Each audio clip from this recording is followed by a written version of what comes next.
let's look at some problem solving we can do with conservation of mechanical energy.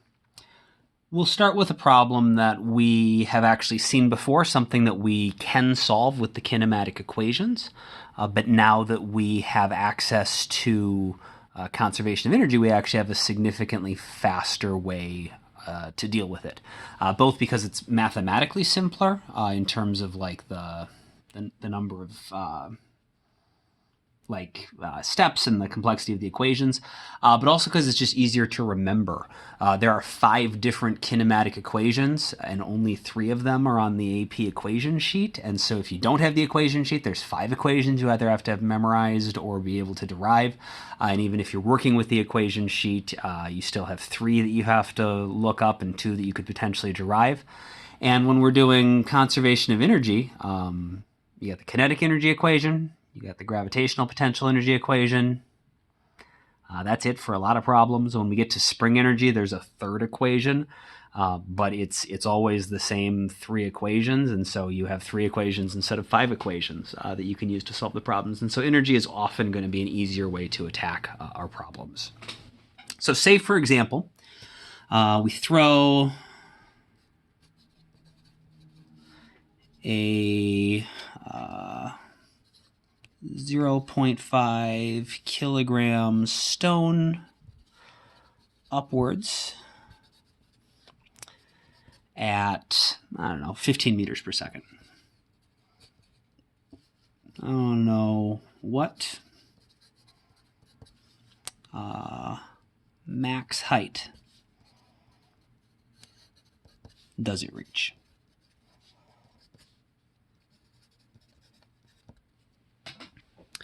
All right, so as we work through this the first time, I'm going to draw some pictures to help visualize it, but then I'll show you what the fast version looks like once you're used to working with energy. So if we visualize this problem, whether you're going to attack it with the kinematics or with energy, if you were to draw a picture of this, we could think of this as sort of having like a before and an after. And so at the beginning, we've got the ball moving upwards at 15 meters per second. And then at the end, it's somewhere up here. Its velocity is now 0, but it's some, height off the ground. And we want to know what that value is. And this is the initial velocity, obviously. And so, if we're doing the kinematic equations, you get an initial velocity, you got a final velocity. The acceleration is negative g. H is the same as delta y, and so you could find your kinematic equation to do that. However, in this case, if we treat the stone and the earth as a system,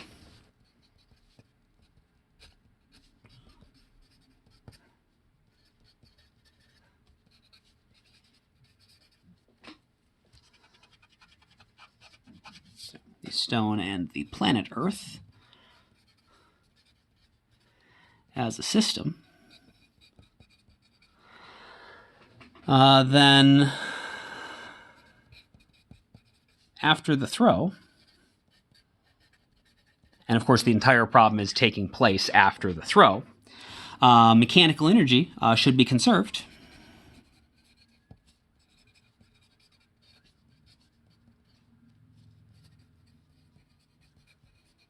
Assuming we can ignore air resistance. Air resistance would be a non-conservative force, just like friction, but the kinematic equations only work if we're ignoring air resistance as well. So, same assumption in either case. Then after mechanical energy is conserved, if we ignore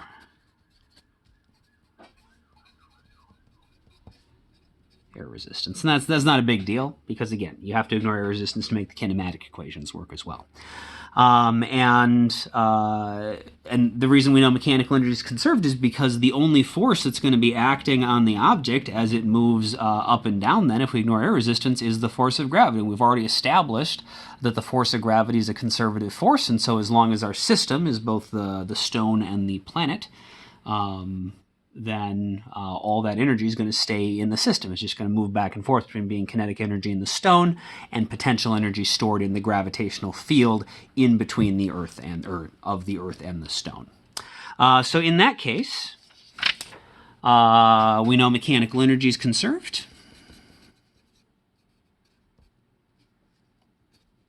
So the initial mechanical energy is equal to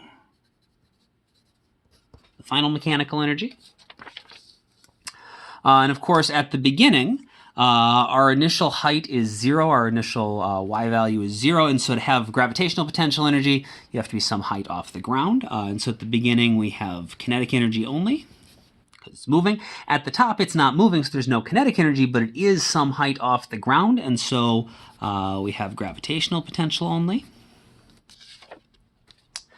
And so the initial mechanical energy is just the initial kinetic energy, is equal to just the final mechanical energy, which we know is just going to be gravitational potential energy. So that means 1/2 the mass times the initial speed squared has got to be equal to that final gravitational potential energy. So 1/2 times 0.5.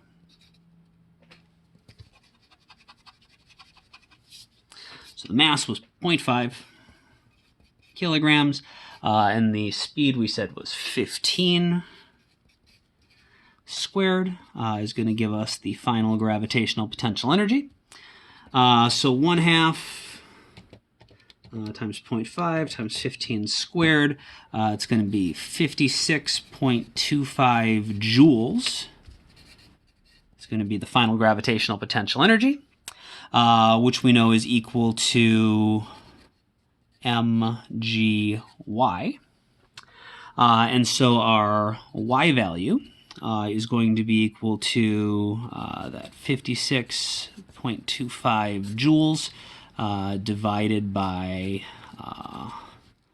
the mass times g. So that's going to be 56.25 divided by the mass is 0.5, and g is 9.8. And so that's going to be 11.5 meters. Now, you might be thinking that does not seem simpler than using the kinematic equations. That seems like a whole lot more writing than using the kinematic equations. And sure, if we go through this entire process, it is. The thing is, when we do conservation of mechanical energy, it's always the same thought process. We're always comparing the initial and final energies. It's always the total of the kinetic and potential energy at the beginning and the end. And so once you get used to doing this, what this problem winds up looking like is this. So we have a 0.5 kilogram stone thrown upwards at 15 meters per second. What max height does it reach? So we recognize, hey, it's got kinetic energy at the beginning. It's got gravitational potential energy at the end. So all kinetic, all gravitational potential. And so we say, all right, so the kinetic energy is equal to the gravitational potential energy. So 1/2 mvi squared is equal to mg times the final y position. Or you might not even write this down, right? Because you know it's kinetic energy equals gravitational potential energy, and we're going to be super used to using these equations. So you just write 1/2 mv squared equals mgy. And so the m's cancel out. So it turns out you don't even need the mass. And it turns out this is always going to happen if you're just dealing with gravitational potential energy and kinetic energy, because they both have mass in them, and so the mass doesn't matter. When we start to deal with other types of energy, like springs, then the mass does matter. But you don't actually need the mass to solve these. And so we're going to get the final y position is going to be equal to 1/2 times that initial speed squared divided by g. So you get 1/2 times 15 squared divided by 9.8 is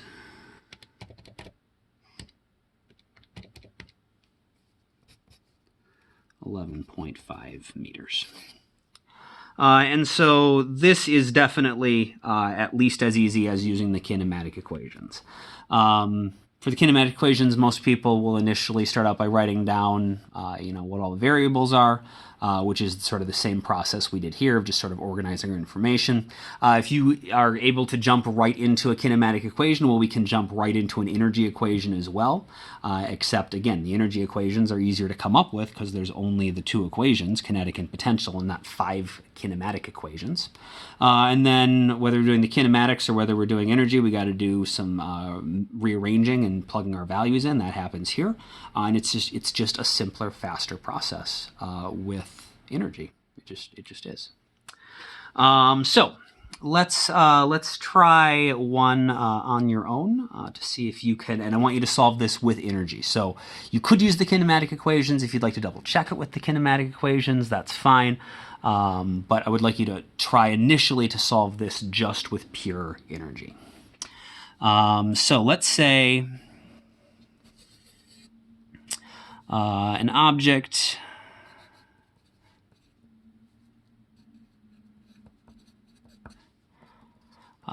is thrown downward from the top of a, 10-meter tall building.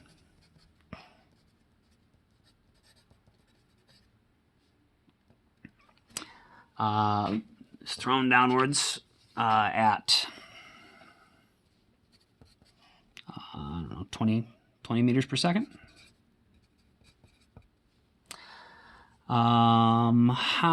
Let's maybe not quite that fast. Let's do 8 meters per second. So an object is thrown downwards from the top of a 10-meter tall building at 8 meters per second. How fast is it going?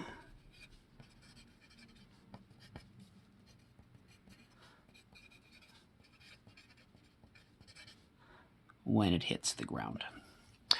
So go ahead and pause the video, try to solve that using energy, unpause the video when you're ready to go over the answer. Okay, so I'm just gonna draw the before and after picture to make it super clear what's going on. If you were able to just come up with the equations without doing that, that's absolutely fine. So initially, we're on top of this building. So this is 10 meters. And we take and we throw the object down. We said 8 meters per second. So this is the beginning, and then our ending picture.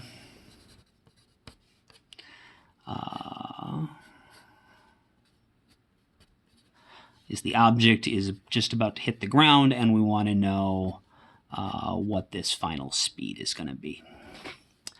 And so if we're going to solve this with energy, we need to see what kinds of energy are involved. And so at the beginning, we are up in the air, so we're going to have gravitational potential energy. And it's moving, so we also have kinetic energy. That's our initial conditions. At the end, the height is 0. The y value is 0, and so it doesn't have any gravitational potential energy, but it is moving, so it's going to have kinetic energy. So that means that our equation is going to be, since the energy at the beginning equals the energy at the end, these two things have to be equal to each other. So the initial gravitational potential energy plus the initial kinetic energy has to equal that kinetic energy at the end. And now we just substitute our equations in. mg times that initial y value, the initial height, plus 1/2 m times the initial speed squared. It's going to be 1/2 m times the final speed squared. So m cancels out. And so we're going to get the final speed is equal to, we're just going to take the 2, multiply it over here.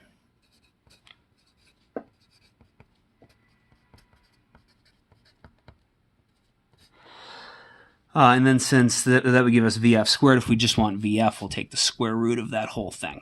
So it's going to be root 2 times 9.8 times the height, which was 10, plus 1/2. Oop, we canceled the m out, so that's not in there anymore. Times the initial speed, which was 8 squared. So that's going to be,